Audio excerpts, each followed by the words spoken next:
I know it for sure because I do it all the time. The followers of Jesus in every time and place keep trying to ask him again just what he's up to and what our response might be. John the Baptist, who had been rounded up by the Roman occupiers of the Jewish homeland, sends a note to Jesus from death row. It was more than a burning personal question to see if his life's work had been in vain or altogether misdirected. John's question, like an urgent short text or tweet, assumed knowledge of the bigger picture. God's beloved people, long ago freed from slavery, given a new start in a new place, then later hauled off to Babylon and then safely returned and restored. God's people now faced new challenges and disappointments under the violent and economically repressive arrival of the Romans. Has God forgotten us? Note that the empire never stifled or silenced established religious practice. The priesthood, temple, and sacrifices were still allowed, but living in that desperate need had nearly extinguished the deeper spiritual and human hope of that people. So John is asking, well, it's more than situational. John is asking something existential, foundational, relational. The frustrated and sometimes frightened cry of any human heart anywhere for clarity, for relief, for reassurance. And I think the tone was this way. Are you the one who is to come, or do we wait for another? Are you? 1,000 years later, as altar and throne, monk and magistrate worked and wrangled to fashion some kind of Christian society in Europe, they imagined their duty, their life's work, to be fighting for purity of doctrine at home and finding a path to heaven, and for the capture and control of the biblical lands abroad, the Crusades. With all that, even in monasteries, even in royal palaces, there were sincere efforts at reform, and these efforts at renewal kept popping up. Outside the walls of churches and royal palaces, and outside their direct influence, lay movements grew up among the people. They refreshed their faith on pilgrimage and found a new appreciation for the biblical story of Jesus and how to insert themselves into that story. The Vita Apostolica, the apostolic life, the life of the first followers of Jesus. Several lay movements appeared with devotion to an austerity and simple life inspired by the Gospels. No longer reliant on doctrine, dogma, or custom, they looked for this simple, austere life of Jesus based on the gospel stories. I can't help but think of checking out at the supermarket and, oh, there's a magazine there, Simple Living. I need that. But it was in the Gospels, and they'd lost sight of it. These big lay movements witnessed dramatically to the Son of Man who had nowhere to lay his head.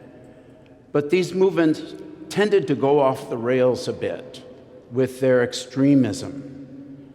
They cast aside centuries of prayerful and thoughtful reflection on the character of Jesus and of God and about the church's life. So, before long, they were denounced and divorced from the main body of the church. But the spirit of reform and renewal was always present in the church and suddenly began to shine again. In central Italy, a would-be washed-up soldier who'd been born into privilege woke up from a feverish illness, and he whispered a prayer, "What are you up to, and what do you want from me?" And he discerned a divine call short enough to tweet, "Rebuild my church." It was the Bernardoni boy, baptized with the biblical name John, but called Francesco by his dad. Francis of Assisi, in the words of church historian Hans Wolter, had a normal education in the city school and was of a sensitive nature, of more than average intelligence, endowed with intuition, gifted musically, open and generous. And while showing strong prayerful appreciation for the majesty of God the Father, Francis also intuited a radical expression in following Jesus by disarming and dispossessing, imitating the Jesus who was poor, who preached, and who offered healing, help, and hope. Francis immediately ditched his designer wear and set to work at the actual restoration of ruined churches, and at the same time cared for the sick and poor just a bit down the hill from Assisi's cathedral. Others joined him almost immediately. He was a social media sensation. They named him Il Poverello, that little poor guy. A century later, the great poet Dante said, "He rose on the world like a sun." Francis' father, who disowned him, and the local bishop were both fearful that Francis and his associates would end up just like those members of the extreme groups who had been denounced as heretics just a few years earlier. But Francis had the temperament of an Anglican Episcopalian. Long before we came into being, he got it. He understood how to be comprehensive without compromise of values. Again, the historian Hans Wolter. He was a mystic, a poet, a singer, a man of prayer. He was no canon lawyer, theologian, or controversialist, nor was he a fool, as has been supposed, but an intelligent, shrewd, and deeply religious person who knew his limitations and hence so early desired the cooperation of the Curia, the Pope's crowd in Rome. Further, the cardinal protector was not forced on Francis. Francis himself asked for this gubernator, protector, et corrector, which I translate as a guide, a protector, and a coach. Francis needed this to keep his movement alive and to keep him within the accepted teaching and practice of the wider church, even as he was called to be its prophetic witness. Right after his death, the beautiful stories started to circulate about him. You know them, and you've seen them in the paintings. He preached to the birds. He saved the nearby town of Gubbio by becoming a wolf whisperer. Francis embraced and kissed a leper. He embraced and got married to not his high school sweetheart, Santa Clara of Assisi, but wed himself to Lady Poverty. Lady Poverty, the personification of divine grace and hidden glory, revealed in the life, death, and resurrection of Jesus. I believe all these stories. Of course, he moved among the birds and wolves, lions and lambs. He preached and served humans, but as you may have noticed, we're pretty willful and obstinate, mostly because we're frightened and foolish. The natural world, while not fully perfected, does the will of God every moment.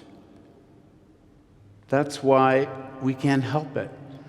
We go to watch a sunset, or hike along the coast, or become a desert solitary, or plant a garden, or stroke our beloved pet, our cat, our dog, because these experiences let us ever so slightly begin to insert ourselves into the great harmony of creation. That part Francis actually wrote about right before he died in his prayer poem, The Canticle of the Sun. You know it. Brother sun, sister moon, all the way up to O gentle sister death. And have a look. It's in her window. Have a look. You can look. There it is, all of creation, Francis' prayer poem, The Canticle of the Sun. And for us, it's Grace Cathedral's window into the wider universe, colored by grace and hope and love. Back to the humans. I really believe it's not a metaphor. I believe Francis kissed a leper. And there's one more story about Francis, I believe, that he manifested the wounds of Jesus in his body. The pattern of life of the Son of Man appeared in everything Francis taught us with very few words. Few words. Jesus did the same when he got that tweet from his cousin John the Baptist. Jesus didn't get all John the evangelist, the Father and I are one, I'm one with the Father, I've been sent by the Father, those who love the... Jesus got right to the core of who he is and what he's about. All that background was important, and it all is a genuine and logical and mystical consequence of everything Jesus is and has been and does.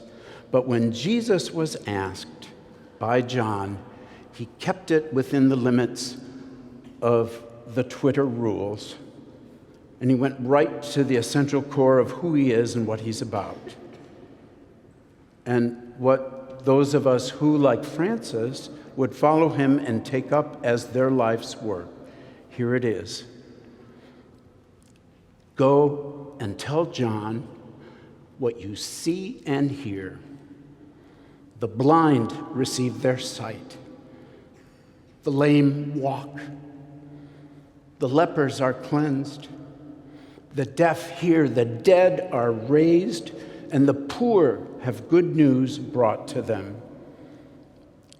And blessed is anyone who takes no offense at me. That was the answer to John's, "Are you?" Francis took no offense and found a way to follow. How about us? Is Jesus the one, or should we look for another?